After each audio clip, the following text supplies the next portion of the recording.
warahmatullahi wabarakatuh. Waalaikumsalam warahmatullahi wabarakatuh. Teman-teman yang kami hormati, dosen pengampu mata kuliah Ekonomi Publik, Ibu Ratu Eva Febriani, SEMC. Jadi di sini kami dari kelompok 4 akan memaparkan sebuah studi kasus yang berjudul Masalah Peran Pemerintah dalam Mengentaskan Kemiskinan Merdeka Tapi Masih Berjuang, Potret Kemiskinan di Yogyakarta.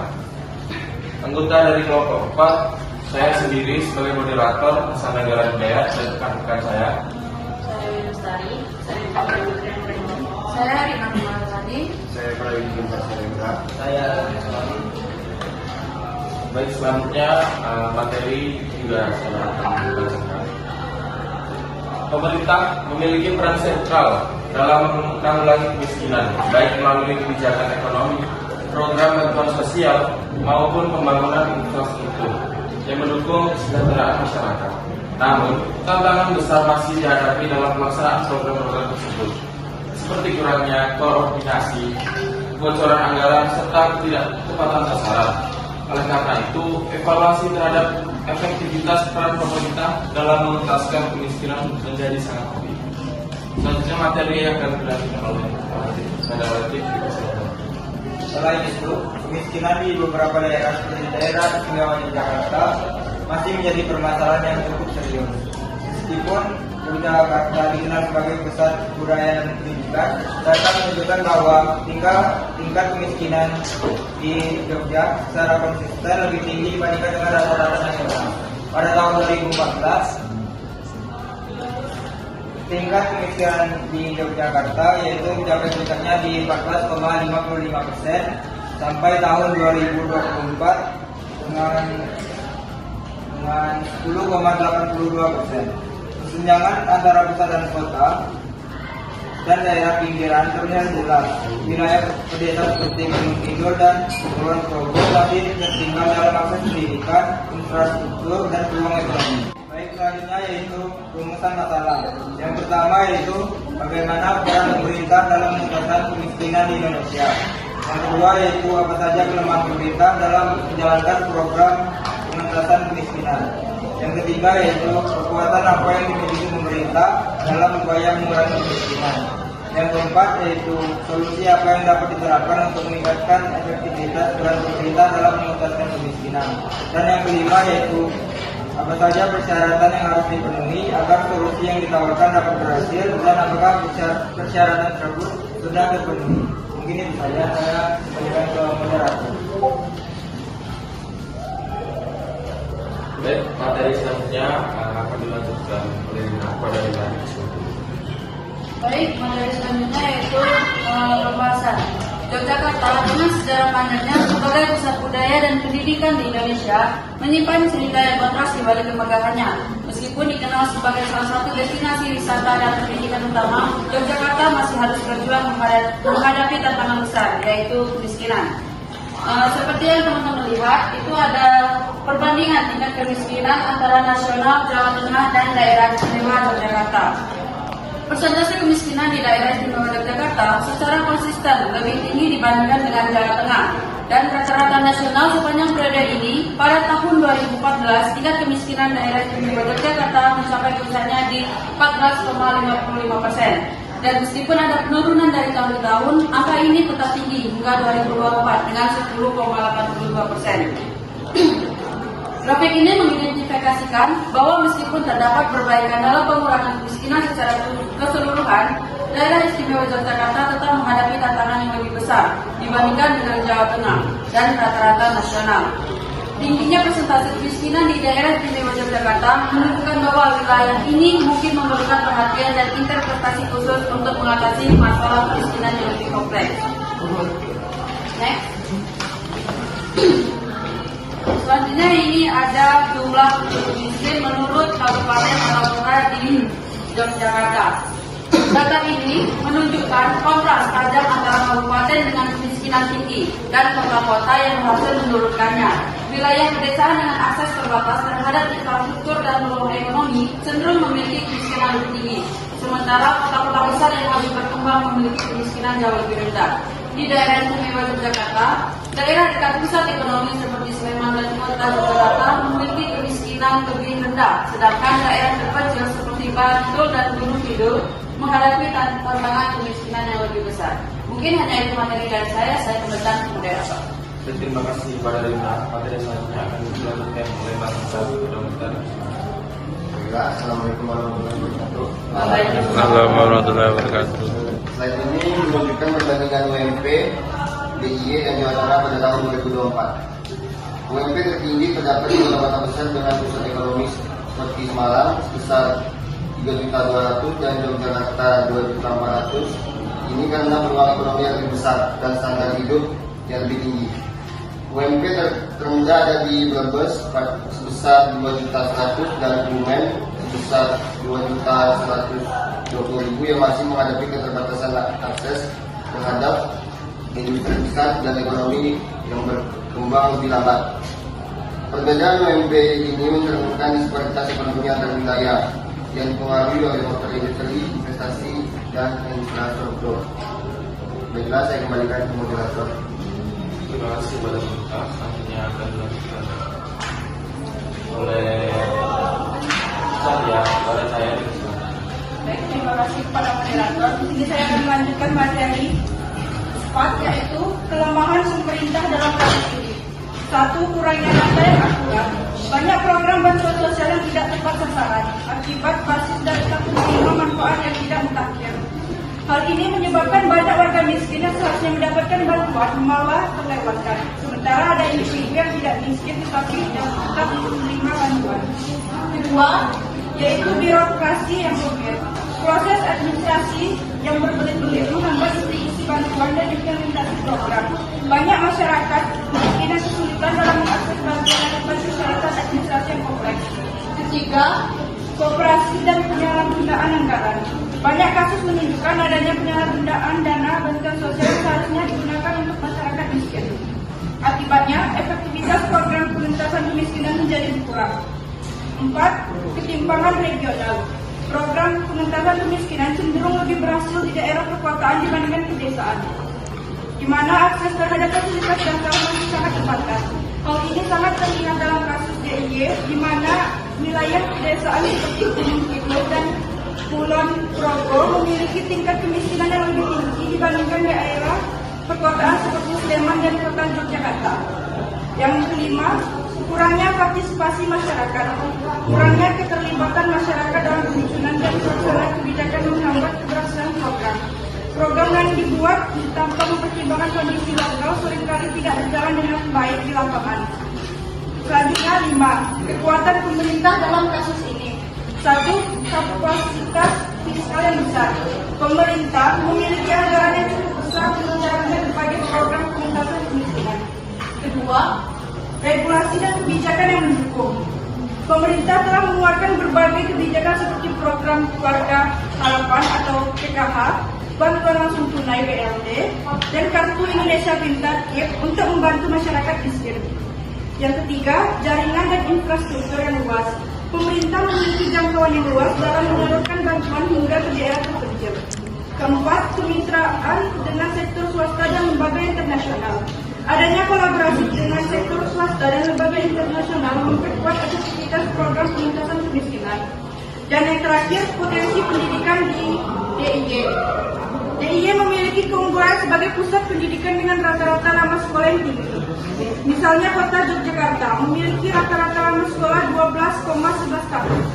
Hal ini dapat menjadi modal dalam mengembangkan program pemberdayaan masyarakat yang berbasis pendidikan.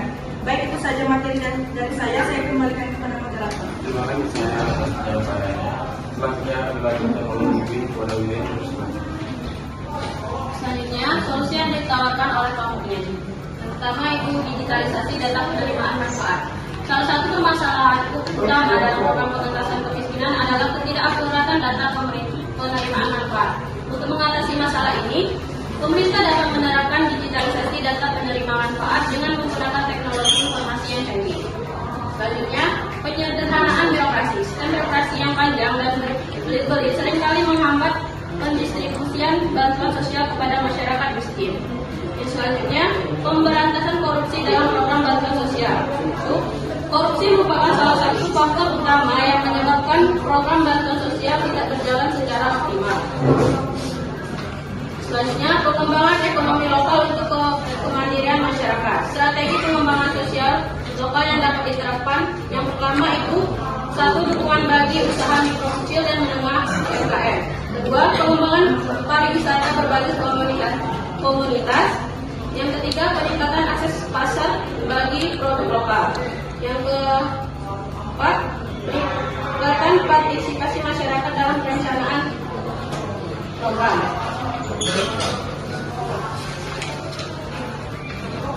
Cara peningkatan partisipasi masyarakat dalam program pengentasan kemiskinan. Yang pertama, membentuk forum masyarakat. Pemerintah dapat membentuk kelompok diskusi atau forum masyarakat di tingkat desa untuk menampung aspirasi dan masukan dari warga terkait kebutuhan ekonomi dan sosial mereka. Kedua, meningkatkan transparansi dalam pengambilan keputusan. Ketiga, pelibatan organisasi masyarakat sipil (OMS). Pemerintah perlu bekerja sama dengan berbagai organisasi masyarakat untuk mendukung implementasi program-program yang lebih sesuai kondisi di lapangan. Selanjutnya terakhir itu penguatan infrastruktur di daerah tertinggal. Salah satu kendala utama yang dihadapi oleh masyarakat miskin di daerah pedesaan adalah keterbatasan infrastruktur dasar. Beberapa langkah yang dapat dilakukan dalam penguatan infrastruktur di daerah tertinggal. Yang pertama, pembangunan jalan dan transportasi yang lebih baik. Kedua, ekspansi listrik ke daerah terpencil. Dan yang ketiga, peningkatan akses internet dan digitalisasi. Selanjutnya, persyaratan yang harus dipenuhi agar solusi berhasil mengatasi permasalahan. Yang pertama adalah komitmen pemerintah. Pemerintah harus memiliki komitmen yang kuat dalam menjalankan reformasi kebijakan dan pengelolaan anggaran secara berkelanjutan. Tanpa adanya komitmen yang jelas dan konsisten, berbagai program pengentasan kemiskinan hanya akan berjalan secara parsial dan tidak memberikan dampak jangka panjang bagi masyarakat miskin. Selanjutnya, dukungan anggaran yang memadai. Setiap program pengentasan kemiskinan membutuhkan anggaran yang cukup agar dapat berjalan dengan optimal. Tanpa dukungan pendanaan yang memadai, program yang telah dirancang dengan baik pun risiko gagal dalam pelaksanaannya. Oleh karena itu, pemerintah harus memastikan bahwa alokasi anggaran untuk sektor kesejahteraan sosial terus meningkat. Selanjutnya, yang ketiga, keterlibatan multi-stakeholder. Itu keberhasilan solusi dalam mengatasi kemiskinan tidak bisa hanya bergantung pada pemerintah saja. Diperlukan kolaborasi yang erat antara berbagai pihak, termasuk sektor swasta, akademis, dan organisasi masyarakat sipil, untuk menciptakan pendekatan yang lebih komprehensif.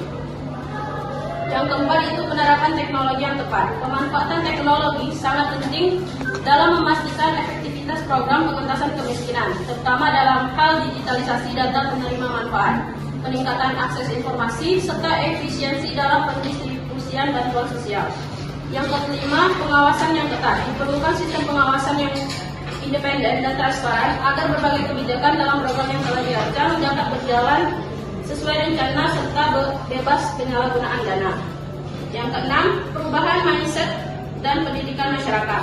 Upaya pengentasan kemiskinan tidak hanya bertumbuh pada bantuan sosial, tapi juga harus mencakup perubahan pola pikir serta peningkatan kapasitas masyarakat miskin agar dapat mandiri secara ekonomi. Pendidikan dan pelatihan keterampilan menjadi aspek yang sangat penting dalam proses ini, karena dengan memiliki keterampilan yang memadai, masyarakat miskin dapat meningkatkan taraf hidup mereka secara mandiri.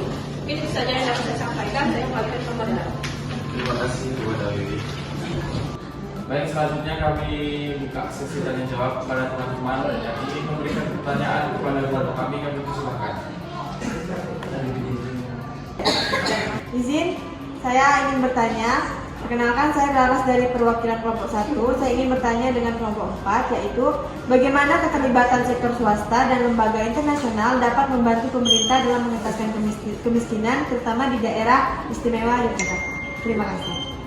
Izin bertanya, di sini saya perwakilan dari kelompok 2 ingin bertanya, bagaimana sih cara mengatasi masalah kemiskinan di daerah-daerah yang terpencil dan sulit dijangkau, yang seringkali memiliki tingkat kemiskinan yang jauh lebih tinggi?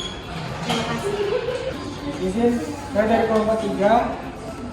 Apa yang dimaksud dengan digitalisasi data penerima manfaat dan mengapa digitalisasi data penerima manfaat menjadi penting dalam program bantuan sosial.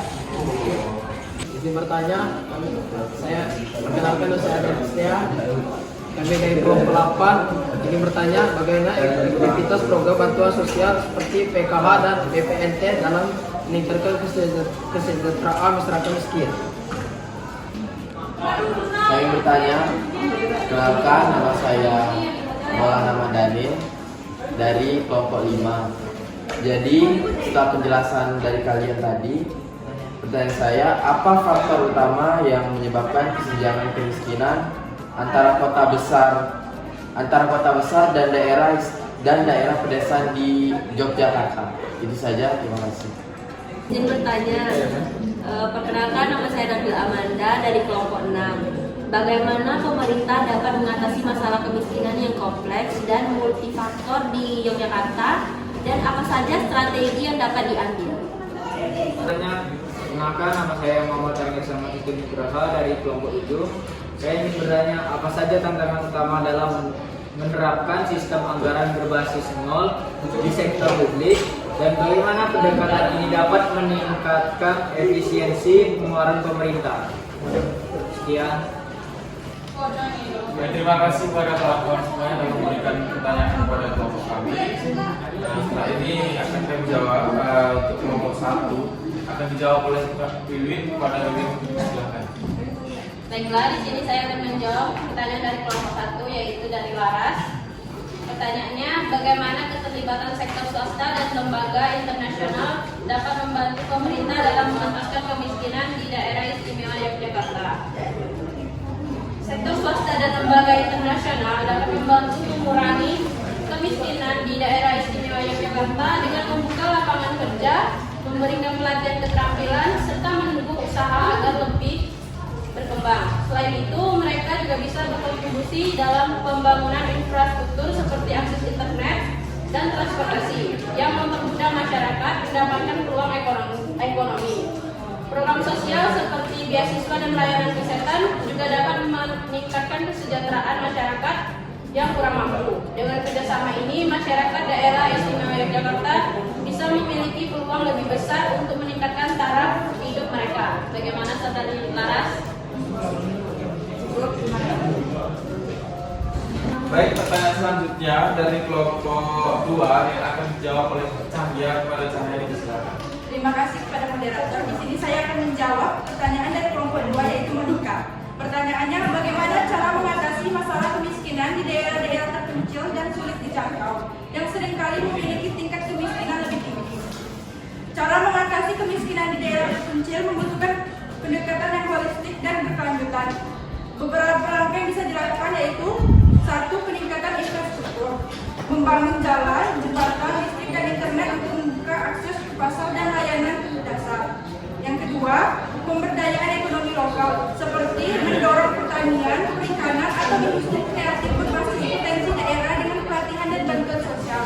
Yang ketiga, pendidikan dan keterampilan seperti menyediakan sekolah berkualitas, beasiswa serta pelatihan kerja agar masyarakat bisa bersaing di dunia kerja. Keempat, akses kesehatan, memperbaiki layanan kesehatan dengan puskesmas keliling, tenaga medis dan asuransi kesehatan untuk masyarakat miskin. Yang kelima, konektivitas digital seperti mengembangkan teknologi informasi untuk mendukung pendidikan, perdagangan dan akses informasi global. Dan yang terakhir, keenam, kebijakan pemerintah yang tepat sasaran, program bantuan sosial berbasis data, subsidi pertanian dan insentif bagi investor yang mau beroperasi di daerah terpencil. Gimana menit? Saya kembalikan kepada moderator. Terima kasih kepada saya, Tuanjo. Selanjutnya pertanyaan dari kelompok 3 yang akan dijawab oleh Latif. Kepada Latif, silakan. Baiklah, saya akan menjawab pertanyaan dari Mufid dari perwakilan kelompok 3. Untuk pertanyaannya yaitu, apa yang dimaksud dengan digitalisasi data penerima manfaat dan mengapa digitalisasi data penerima manfaat menjadi penting dalam program bantuan sosial? Baik, untuk jawabannya yaitu digitalisasi data penerima manfaat adalah proses mengubah, menyimpan dan mengelola informasi penerima bantuan sosial dalam bentuk digital. Di ini mencakup pengumpulan, verifikasi, dan pemrosesan data menggunakan teknologi informasi untuk memastikan keakuratan, transparansi, dan efisiensi dalam penyaluran bantuan sosial. Pentingnya digitalisasi data penerima manfaat dalam program bantuan sosial, yaitu yang pertama meningkatkan akurasi dan validasi data, seperti meminimalkan kesalahan dan pencatatan dan duplikasi data penerima manfaat. Yang kedua yaitu mencegah penyalahgunaan dan kecurangan, seperti dengan data yang terdigitalisasi dan terintegrasi, risiko penyelewengan dana bantuan dapat ditekan. Yang ketiga yaitu mempercepat proses penyaluran bantuan, seperti pengolahan data yang otomatis, mempercepat proses verifikasi dan distribusi bantuan. Yang keempat yaitu memudahkan integrasi dengan program lain, seperti data yang tersimpan secara digital dapat dihubungkan dengan program bantuan lain, seperti kesehatan, pendidikan, atau subsidi energi. Dan yang kelima yaitu meningkatkan efisiensi administrasi, seperti pengurangan kebutuhan dokumen fisik dan tenaga kerja manual. Maka dari itu, digitalisasi data penerima manfaat sangat penting untuk memastikan bahwa bantuan sosial tepat sasaran, efektif, dan transparan, sehingga bisa benar-benar membantu mereka yang membutuhkan. Mungkin itu saja jawaban dari saya kembalikan ke moderator. Terima kasih kepada Latif yang telah menjawab. Selanjutnya pertanyaan dari kelompok 6 yang akan dijawab oleh Rina. Baiklah, sebelumnya terima kasih kepada moderator. Saya akan menjawab pertanyaan dari kelompok 6, di mana pertanyaannya, bagaimana pemerintah dapat mengatasi masalah kemiskinan yang kompleks dan multifaktor di Yogyakarta, dan apa saja strategi yang dapat diambil? Pemerintah dapat mengatasi kemiskinan di Yogyakarta dengan beberapa strategi, yaitu penguatan UMKM dan ekonomi kreatif, memberikan pelatihan, modal usaha, dan akses pasar bagi pelaku usaha kecil. Selanjutnya, meningkatkan kualitas pendidikan dan keterampilan, membangun infrastruktur dan akses transportasi. Selanjutnya, bantuan sosial yang tepat sasaran, program PKH, BPNT, dan subsidi lainnya bagi masyarakat miskin. Meningkatkan peluang kerja, menarik investasi, mengembangkan pariwisata, dan memperkuat sektor informal. Dan yang terakhir, reformasi agraria dan perumahan, yaitu penyediaan lahan, perumahan murah, serta dukungan bagi petani kecil. Pendekatan ini perlu dilakukan secara berkelanjutan dengan melibatkan masyarakat, akademisi, dan sektor swasta agar hasilnya maksimal. Mungkin hanya itu jawaban dari saya kembalikan ke moderator. Terima kasih kepada yang menjawab. Selanjutnya pertanyaan dari kelompok 5 yang diberikan kepada dari yang akan saya jawab. Pertanyaannya adalah, apa faktor utama yang menyebabkan kesenjangan kemiskinan antara kota besar dan daerah pedesaan di daerah istimewa Yogyakarta? Jadi setelah kami riset, kesenjangan kemiskinan antara kota besar dan daerah pedesaan di DIY disebabkan oleh beberapa faktor. Yang pertama itu keterbatasan lapangan kerja di pedesaan. Jadi, ekonomi di kota besar seperti Yogyakarta semakin berkembang dengan sektor perdagangan, jasa, dan pendidikan. Sementara itu, daerah pedesaan masih terganggu pada sektor pertanian yang kurang produktif dan memiliki nilai tambah rendah. Yang kedua itu ada infrastruktur ketimpangan. Infrastruktur di kota besar jauh lebih baik dibandingkan di pedesaan, termasuk akses jalan, listrik, air bersih, dan internet. Yang ketiga ini akses pendidikan dan keterampilan. Kota besar memiliki lebih banyak institusi pendidikan berkualitas yang menghasilkan tenaga kerja lebih kompetitif. Sebaliknya, di pedesaan banyak penduduk dengan tingkat pendidikan rendah sehingga sulit bersaing di pasar kerja. Yang keempat, investasi dan pertumbuhan ekonomi. Di kota-kota besar lebih menarik bagi investor karena ketersediaan tenaga kerja, infrastruktur, dan pasar yang lebih besar. Daerah pedesaan kurang mendapat investasi sehingga pertumbuhan ekonominya lebih melambat. Yang kelima, migrasi penduduk ke kota. Jadi banyak penduduk desa pindah ke kota untuk mencari pekerjaan dan pendidikan, sehingga desa kehilangan tenaga kerja, potensial, dan daya beli masyarakat terendam. Poin ke-6, ketimpangan akses layanan publik. Layanan kesehatan, keuangan, dan fasilitas publik lebih baik di kota, sehingga kualitas hidup di kota jauh lebih tinggi dibandingkan di pedesaan. Mungkin itu yang bisa saya jawab dari pertanyaan kelompok 5. Selanjutnya pertanyaan dari kelompok 8 yang akan dijawab oleh Wiwin. Kepada Wiwin, silakan.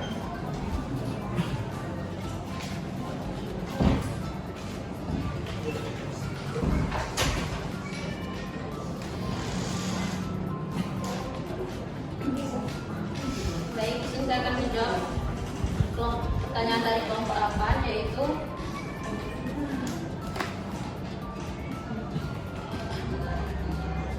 bagaimana pemerintah memastikan bahwa pertumbuhan ekonomi yang direncanakan tidak hanya menguntungkan kalangan atas, tetapi juga dapat memberikan manfaat langsung kepada masyarakat miskin rentan.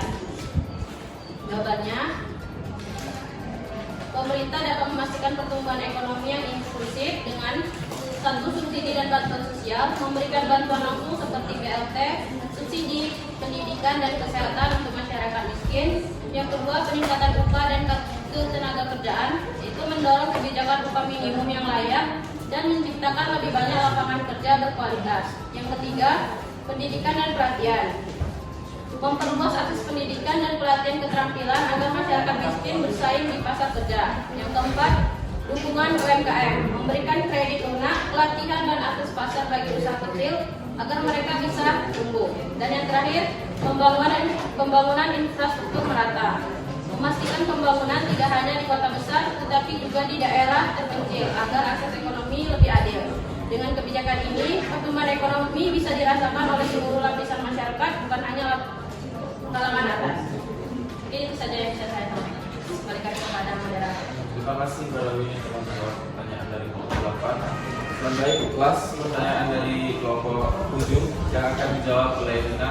Kepada Rina, silakan. Baik, saya menjawab pertanyaan dari Seto dari kelompok 7, di mana pertanyaannya, mengapa tingkat kemiskinan di daerah istimewa Yogyakarta lebih tinggi dibandingkan rata-rata nasional, meskipun daerah ini memiliki potensi pendidikan dan budaya yang besar. Tingkat kemiskinan di daerah istimewa Yogyakarta lebih tinggi dibandingkan rata-rata nasional karena tingginya ketimpangan ekonomi, biaya hidup yang relatif tinggi, serta dominasi sektor informal dengan upah rendah. Meskipun memiliki potensi pendidikan yang besar, banyak lulusan perguruan tinggi justru merata keluar daerah untuk mencari pekerjaan dengan gaji yang lebih baik. Selain itu, kepemilikan lahan yang terbatas dan harga properti yang terus naik menyulitkan masyarakat berpenghasilan rendah untuk meningkatkan kesejahteraan. Faktor-faktor inilah yang membuat pertumbuhan ekonomi di daerah istimewa Yogyakarta tidak sepenuhnya dinikmati oleh seluruh warganya. Kepada saudara Seto, apakah jawabannya sudah cukup? Baik, terima kasih. Saya kembalikan kepada moderator. Terima kasih kepada Rina yang telah menjawab pertanyaan. Baik, ada satu kesimpulan yang dapat dipetik dari studi kasus ini adalah kemiskinan tetap menjadi tantangan serius di Indonesia, termasuk di daerah istimewa Yogyakarta yang meskipun dikenal sebagai pusat budaya dan pendidikan, masih memiliki tingkat kemiskinan yang lebih tinggi dibandingkan dengan rata-rata nasional. Solusi yang dapat diterapkan mencakup digitalisasi data penerima manfaat, penyederhanaan birokrasi, pemberantasan korupsi, pengembangan ekonomi lokal, peningkatan partisipasi masyarakat, dan penguatan infrastruktur di daerah tertinggal. Mungkin itu saja pemaparan dari studi kasus dari kelompok kami. Bila ada kesalahan, mohon maaf. Assalamualaikum warahmatullahi wabarakatuh.